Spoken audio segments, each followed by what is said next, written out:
Welcome to the GGB podcast. This is our special GGB at ICE podcast series, and we're kicking it off today with Timo Kiiskinen. Yeah.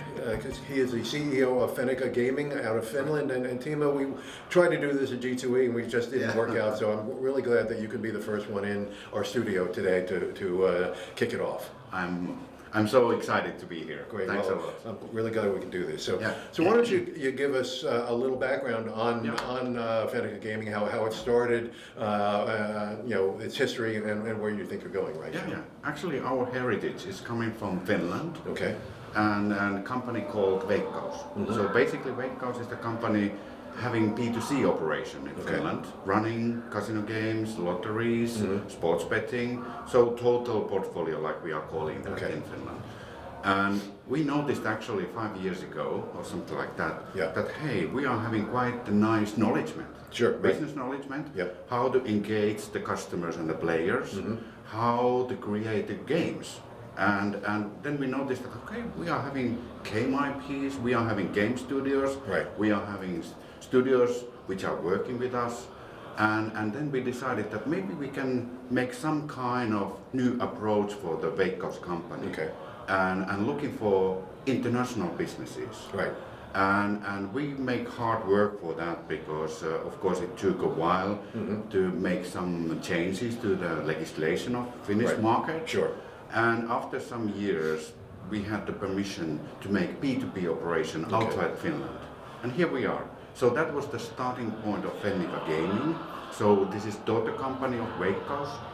And the only purpose we are having is that we are exporting the business knowledgement, the games, the solutions, which we have used in Finland as a reference. And that's the heritage. So everyone like me, we have operated also the gaming and lottery. So we know how to make business. And now we are trying to keep this attitude with us when we are moving to be the B2B supplier. And I think we have succeeded with that. Okay, great. So you have also a genesis in the iLottery area. Explain how that happened and how you're transitioning to iCasino. Yeah, actually, and that was the starting point, which we noticed actually early 2021. That let's start with eInstant. So these are the digital scratch tickets. Sure. But the very special thing which we had already since 10 years in Finnish market, that we actually create some kind of entertainment layer above the scratch ticket. Yeah. That you are feeling more like that you are gaming. Sure. Yeah. You are not just scratching. Sure. And we started to export these games. And we have succeeded. Very nice. It's very Nordic style, very modern. And when you are playing as a player, you can really feel that I'm not just scratching the ticket, I'm actually playing. Yeah. And that's the beauty, and this is something which we are also calling innovative way of doing, modern way of doing, and I feel that there is plenty of business opportunities for such kind of things, because we are more and more, like I just came from the casino events, and we are talking more about entertainment, and we are more talking about sustainability. So they are not having any conflict between each other. Yeah. Basically, the sustainable gaming, which we are very fond of making, I think this is part of entertainment. So basically, when we are engaging in a nice way, not aggressive way, but with entertainment factors, I think everyone can enjoy the games, and you don't have to put your last money for that. Yeah, sure. You are having fun. So in terms of the differences between the iLottery player and the iCasino player, are you being able to bridge those differences? Yeah, we have actually talked internally and also noticed that there is a lot of talks that what kind of gaming vertical you are going to provide or what kind of games. Actually, one thing we noticed just before we started was that typically the providers, not providers but the operators, they are looking for local content. Because this is very important, which we know. That when you can engage the local culture items or something very special which you cannot explain. Yeah, sure, right. This is something we noticed that we have to provide such kind of additional services. Right. And nowadays we are more like calling that we are having games for any kind of gaming vertical. So we are calling that more like universe. Right. So you can pick up our eInstant games if you are having audience for that. Right. You can pick up our casino games if this is the better way to do it. Right. VLT, EGM games, Right. which we can also make. So basically, we decided that it does not matter what kind of channel, what kind of gaming vertical we are talking. It's more like that we are keeping the local content approach and the entertainment factor. Okay. And then we create together with the operators that the games which we are going to introduce for the market, they fit for the needs. Sure.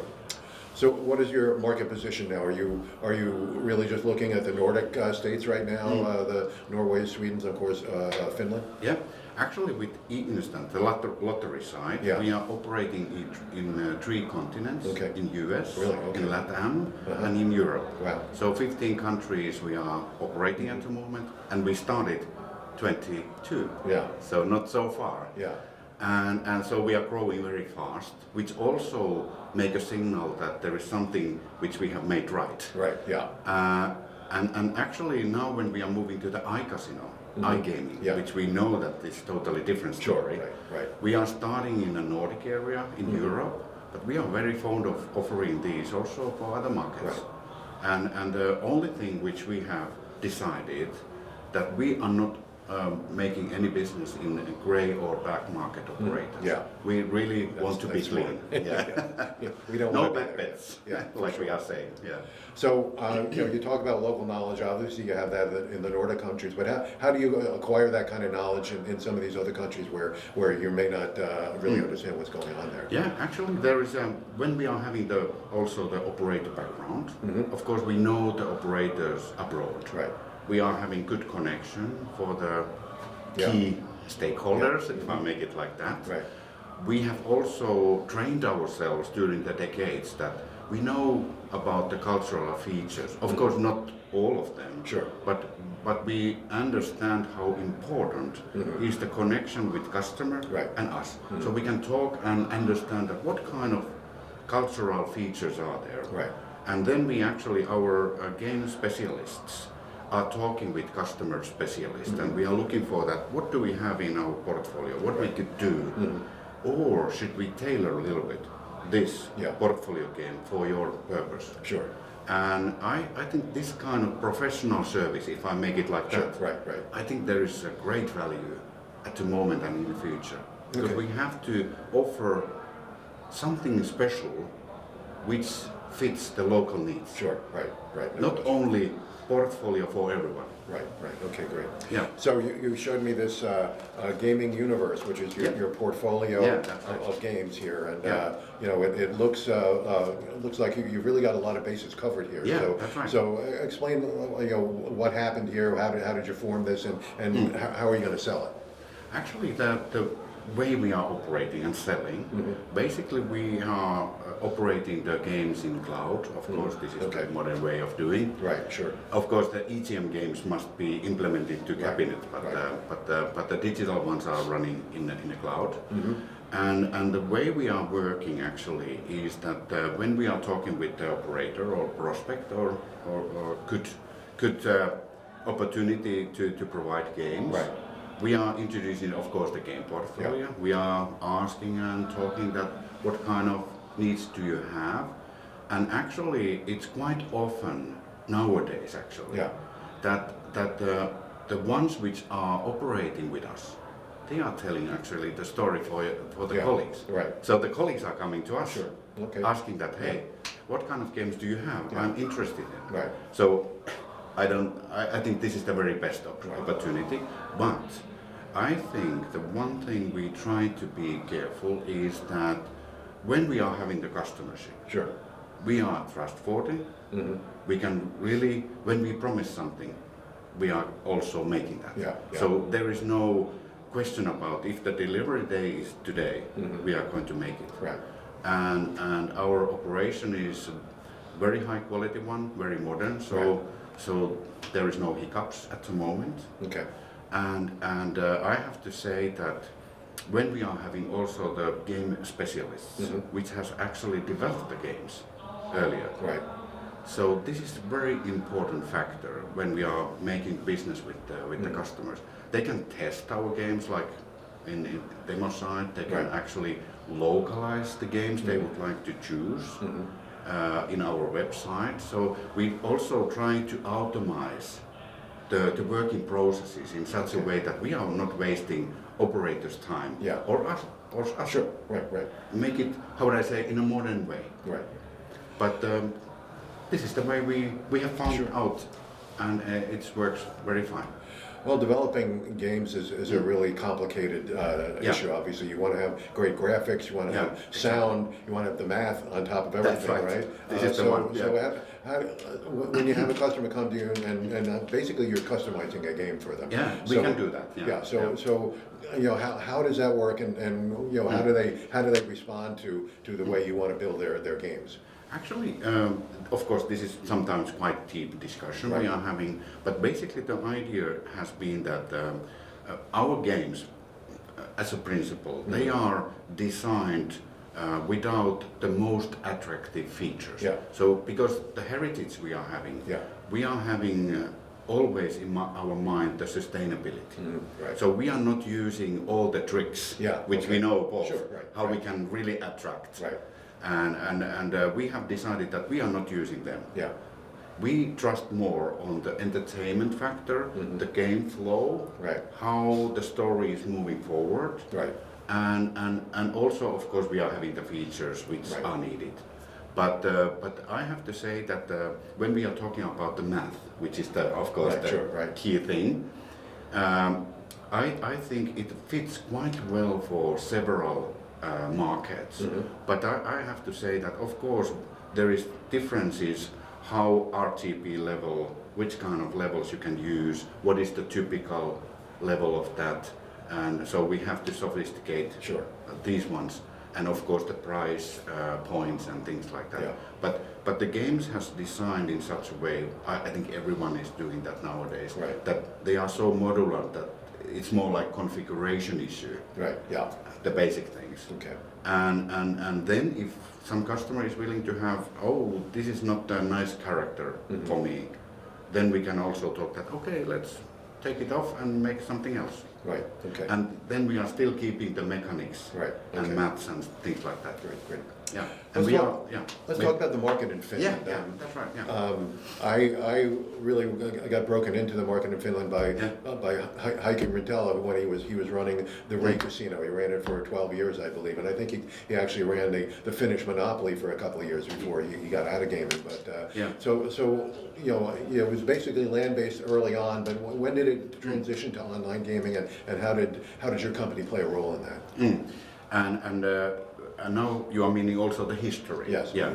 Actually, the history of Finnish market has been that we had 3 different companies until 2016, end of that. And before these years, we had one company for casino gaming, iGaming, and also land-based casinos. One company for horse racing, and one company for lottery and sports betting. And during that years, actually, I was working at the casino company, former times, and we started the online casino 2010. And the one thing we found at that moment, which is still valid, is actually the omni-channel experience.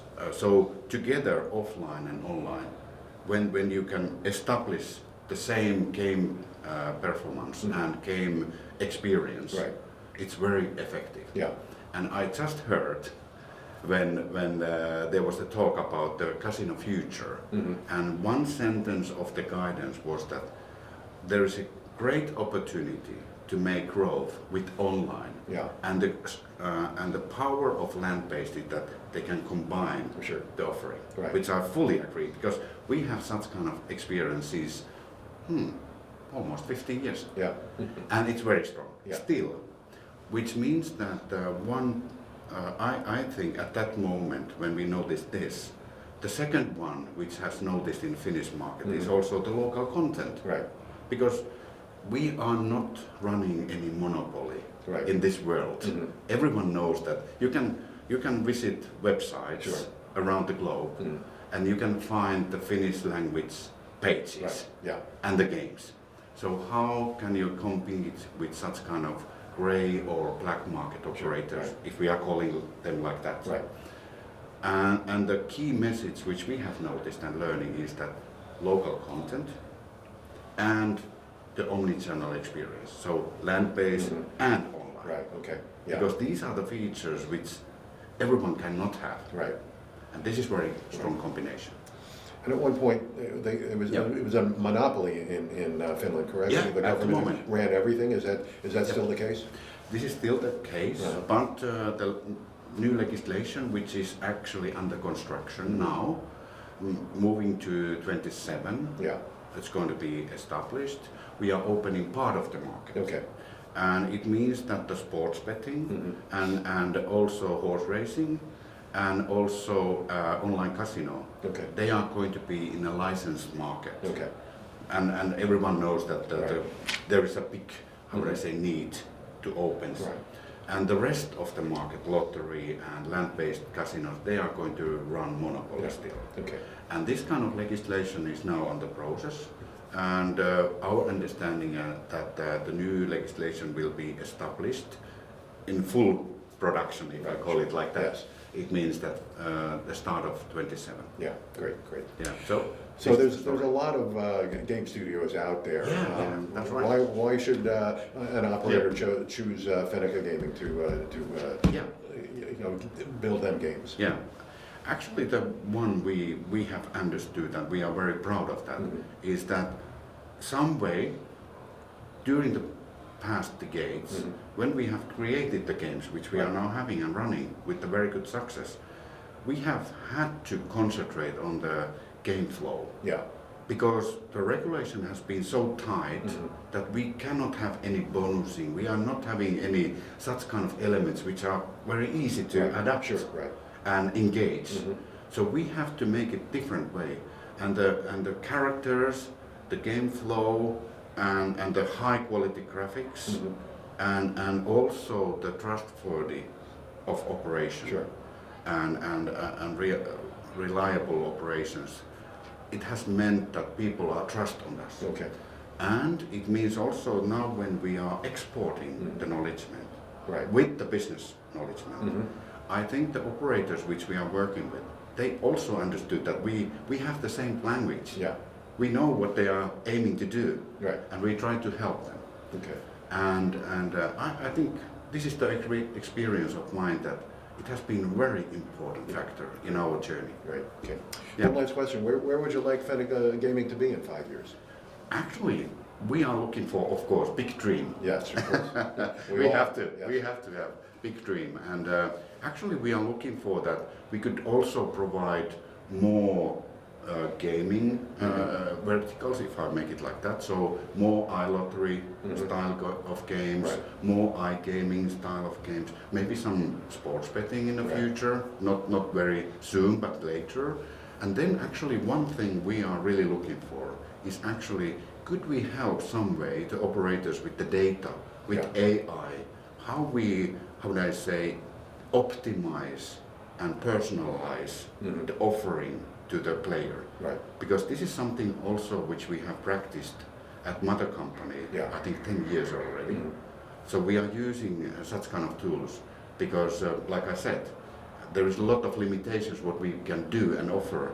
No bonuses, not such kind of engagement elements.